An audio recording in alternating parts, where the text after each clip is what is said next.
Salut, comment ça va? Alors, tu es prêt pour une nouvelle leçon de français? Est-ce que tu es prêt pour apprendre de nouvelles choses, pour t'amuser? Eh bien, je t'invite à bien t'installer et on est parti pour une nouvelle vidéo. S'il y a bien une chose que j'adore faire lorsque je suis à Paris, c'est me balader. Et souvent, je regarde autour de moi et je m'intéresse au nom des rues. Pourquoi telle rue s'appelle les Champs-Élysées, la rue Victor Hugo? Eh bien, généralement, le nom de la rue fait référence à une personne, à une bataille, ou en tout cas, le nom a un rapport avec l'histoire. Et aujourd'hui, je veux parler de ça, justement. Pour moi, Paris, c'est un peu un musée à ciel ouvert. Lorsque tu te balades dans Paris, c'est un peu comme si tu te baladais dans l'histoire. Tu remontes le temps. Tu vas voir sur ta droite une cathédrale qui a plus de 800 ans, puis après tu vas aller dans un quartier qui a des bâtiments qui datent de l'époque de Louis XIV, et aujourd'hui je voulais vous expliquer le nom de certains quartiers. Coucou, c'est French Teacher Carlito, aka Carlito.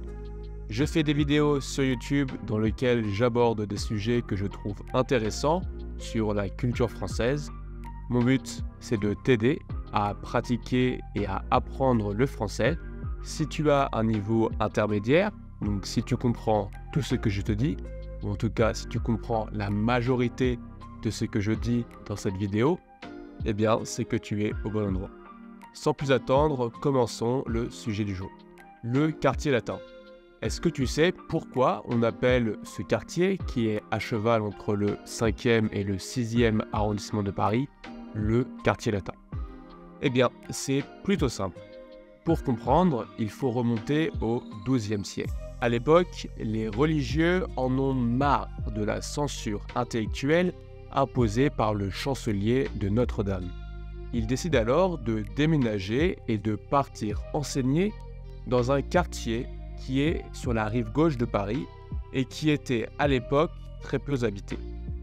Et puis, pendant 3 décennies, de nombreuses institutions vont voir le jour, de nombreuses écoles vont apparaître et des étudiants de l'Europe entière vont venir dans ce quartier pour apprendre. Et cet apprentissage va se faire dans la langue latine, en latin. Alors, tu commences à comprendre pourquoi on appelle ça le quartier latin? En 1215, la première université de France est créée. Et aujourd'hui, les institutions religieuses vont laisser place à des écoles très prestigieuses, comme l'école des mines, le Collège de France, ou alors, bien plus connu, la Sorbonne, fondée en 1253 par Robert de Sorbonne. Parlons maintenant du Marais. Déjà, le Marais est un des plus vieux quartiers de Paris. À l'origine, au XIIe siècle, il n'est pas dans l'enceinte dessinée par Philippe Auguste, c'est un quartier qui est à l'extérieur de Paris. Pourquoi? Parce que ce sont des terres inhospitalières. Il est très difficile de construire sur ces terres car il y a beaucoup de marais. C'est un terrain marécageux. Encore une fois, tu fais le lien, le marais. Ok. Ensuite, des religieux vont venir à cet endroit et vont commencer à cultiver ces terres. Au XIVe siècle, Charles V va décider de déménager sa résidence dans le Marais. Et c'est pour ça que le Marais va devenir un endroit où il y a de plus en plus de bâtiments royaux.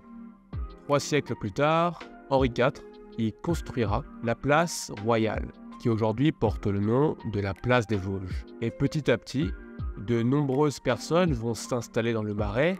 Les riches aussi, la cour, vont aller dans ce quartier et vont se faire construire de magnifiques maisons, des demeures très très grandes. Et aujourd'hui, il est encore possible de voir ces traces du passé, car tu peux admirer les magnifiques hôtels particuliers de ces personnes.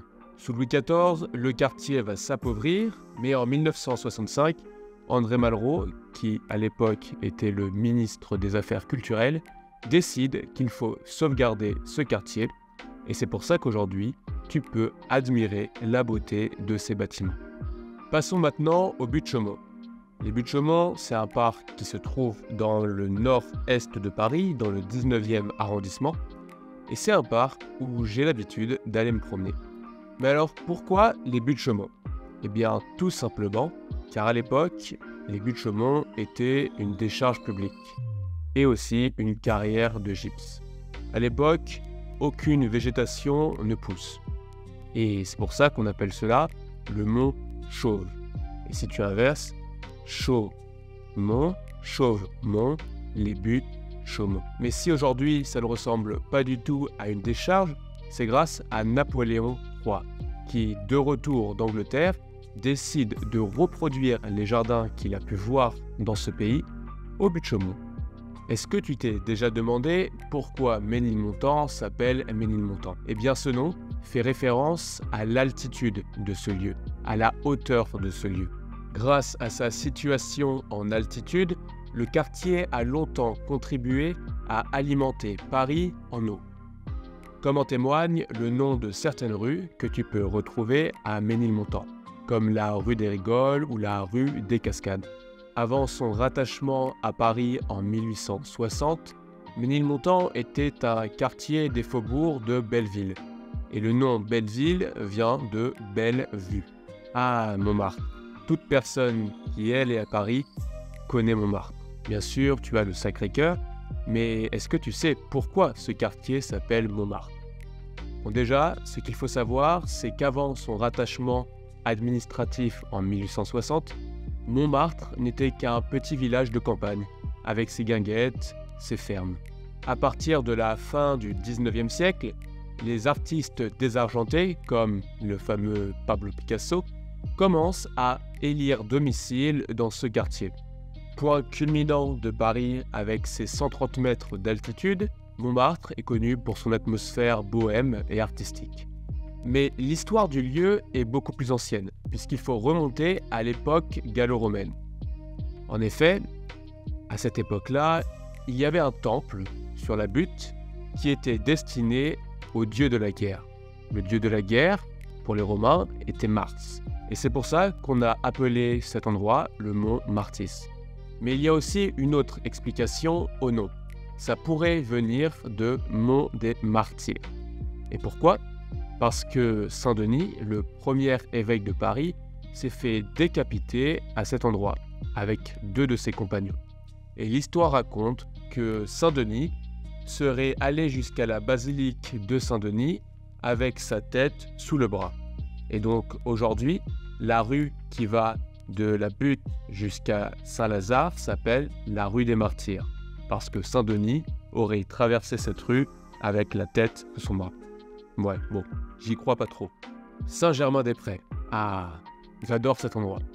Mais plus sérieusement, pourquoi on appelle ce quartier Saint-Germain-des-Prés? Eh bien, tout d'abord, ce que tu dois savoir, c'est qu'à l'époque, avant de devenir un endroit très prisé des écrivains et des philosophes comme Simone de Beauvoir, Boris Vian ou Jean-Paul Sartre, Saint-Germain-des-Prés n'était qu'un petit village de campagne aussi. Au VIe siècle, une abbaye dédiée à Saint-Vincent et à la Sainte-Croix est créée par le roi de l'époque Childebert Ier et l'évêque de l'époque Germain.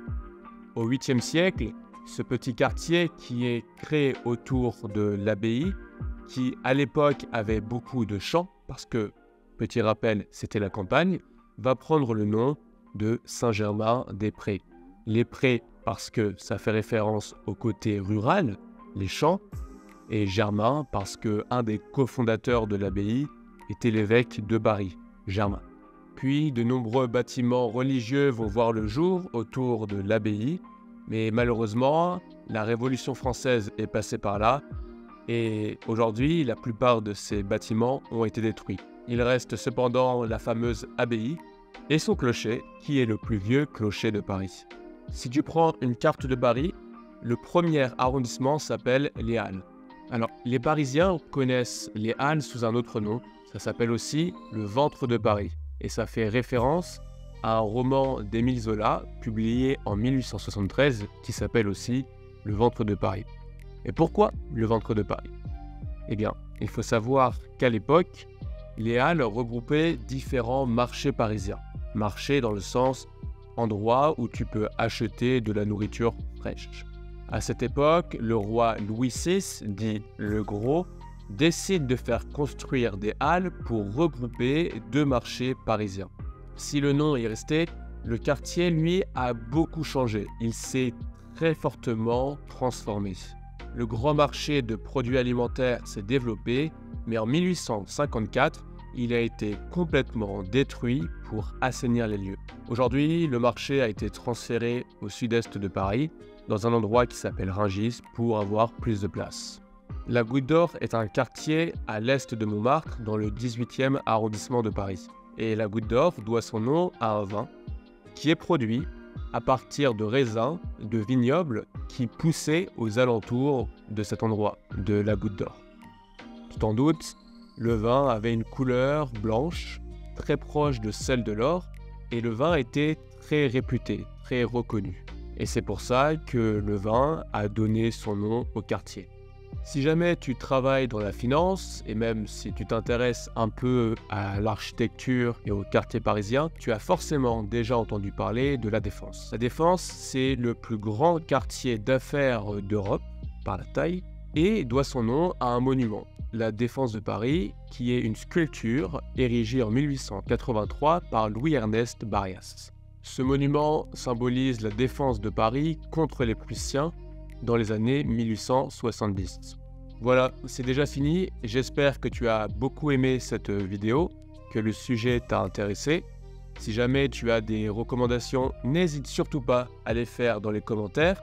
Je lis tous vos commentaires et j'essaye d'y répondre, et même j'y réponds. Donc, mettez-moi tout ça dans les commentaires. Comme d'habitude, mettez-moi un petit j'aime, un like, abonnez-vous. Bien sûr, plus il y a de gens qui regardent ces vidéos, plus moi ça me motive à faire du contenu. J'espère que vous avez pris plaisir à regarder cette vidéo. On se retrouve la semaine prochaine pour une nouvelle vidéo. Je vous dis à bientôt. Ciao!